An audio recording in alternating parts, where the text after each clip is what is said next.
आदाब या बिन जोहार साथियों। जैसा कि आप लोगों को मालूम है, इससे पहले मैंने आप लोगों के समक्ष एक वीडियो प्रस्तुत किया था जिसमें मैंने आप लोगों को बताया था कि किस तरह बाबा साहब भीमराव अंबेडकर जी की प्रतिमा के साथ छेड़छाड़ किया गया, उनकी प्रतिमा को क्षतिग्रस्त करने की कोशिश की गई थी। और वो भी उस दिन जिस दिन हमारा संविधान जो है वो लागू हुआ था। और सिर्फ उनकी प्रतिमा को ही क्षतिग्रस्त नहीं किया गया था, उनके प्रतिमा के सामने जो संविधान का प्रारूप बनाया गया था, संविधान की जो प्रति बनाया गया था, उस प्रति को भी उसने जलाने का कोशिश किया था और उसको भी उसने जलाया था।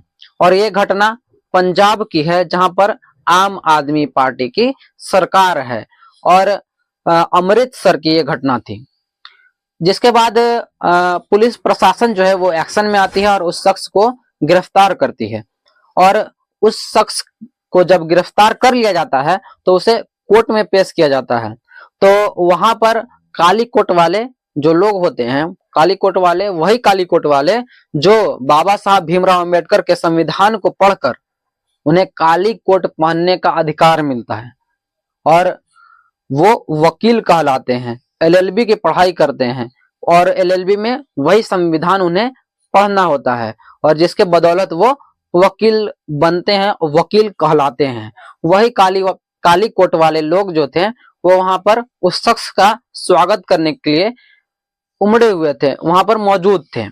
और जैसे ही वो शख्स वहां पर आता है, पुलिस जब उस शख्स को कोर्ट में पेश करने के लिए जब वहां से लेके आती है तो जो काली कोट वाले लोग थे उसके स्वागत करने लगते हैं। फूल मालाओं से नहीं स्वागत करते हैं बल्कि हाथ और लात जूतों से उसका स्वागत करते हैं और इतना अच्छा स्वागत करते हैं कि कोई भी शख्स इसके बाद बाबा साहब भीमराव अंबेडकर की प्रतिमा को क्षतिग्रस्त करने का, क्षति करने का हिम्मत नहीं कर सकता है। और ऐसा हर उस शख्स के साथ होना चाहिए जो हमारे देश के महापुरुषों के साथ छेड़छाड़ करने की कोशिश करता है, चाहे वो वीर अब्दुल हमीद हो, अब्दुल कलाम आजाद हो, एपीजे अब्दुल कलाम आजाद हो, टीपू सुल्तान हो, बाबा साहब भीमराव अंबेडकर हो, सावित्रीबाई फुले हो, ज्योतिराव फुले हो, या फातिमा शेख हो, या इंदिरा गांधी हो, सरोजनी नायडू हो, मदर टेरेसा हो, या माउंटेन मैन कहे जाने वाले दशरथ माझी हो, या तिलका माझी हो, शेख विकारी अंसारी हो, या वीर बुद्धू भगत हो, बिरसा मुंडा हो, या नीलांबर पीताम्बर हो। ऐसे बहुत सारे हमारे महापुरुष हैं, भगत सिंह हो, चंद्रशेखर आजाद हो, या नेताजी सुभाष चंद्र बोस हो, महात्मा गांधी हो। ऐसे जितने भी शख्स हैं, जितने भी महापुरुष हैं, विवेकानंद हो, ऐसे जितने भी महापुरुष हैं, अगर उनके प्रतिमा को, उनके चित्र को अगर कोई क्षतिग्रस्त करने का या उनका अपमान करने का कोशिश करता है तो उसके साथ ऐसी ही सजा होनी चाहिए, ऐसा ही व्यवहार होना चाहिए।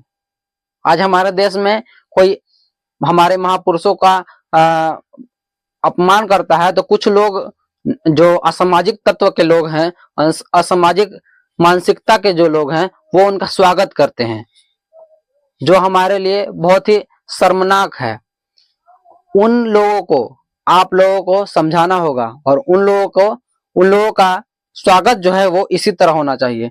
ऐसा हर उस शख्स के साथ, हर उस व्यक्ति के साथ होना चाहिए जो हमारे देश के, हमारे जो महापुरुष हैं, हमारे देश के स्वतंत्रता के लिए जिन्होंने लड़ाई लड़ा है, जिन्होंने हमारे देश को एकता, अखंडता कायम रखने के लिए जिन्होंने बहुत सारी परिश्रम किया है, उन महापुरुषों की प्रतिमा, उनकी तस्वीर, उनके साथ अपमान करने का अगर कोई भी कोशिश किया करने की सोचे भी तो उसके साथ ऐसा ही व्यवहार होना चाहिए।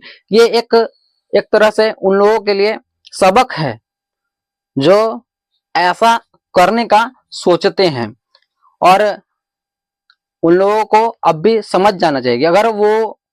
अगर अपने मन में, अपने दिमाग में अगर इस तरह की सोच अगर रखते होंगे तो उनके साथ भी ऐसा ही किया जाएगा। बाकी आप लोग बताइए, आप लोगों को ये खबर कैसा लगा? अगर आप लोग मेरी पत्रकारिता को प्रोत्साहन करना चाहते हैं, मेरी पत्रकारिता से अगर आप लोग संतुष्ट हैं, मेरी पत्रकारिता अगर आप लोगों को अच्छा लगता है, मैं अच्छी पत्रकारिता करता हूं। अगर ऐसा आप लोगों को लगता है और आप लोग अगर मेरा हौसला अफजाई करना चाहते हैं यानी कि प्रोत्साहन करना चाहते हैं, तो आप लोग मेरे जो चैनल है उसको नीचे लाल कलर का जो बटन दिया गया है सब्सक्राइब लिखा हुआ, उस बटन को जरूर दबाइएगा और मुझे सहयोग जरूर कीजिएगा। बाकी वीडियो को लाइक जरूर कीजिए और कमेंट में अपनी प्रतिक्रिया देना ना भूलें। धन्यवाद। मैं एमडी हसनैन नवाज।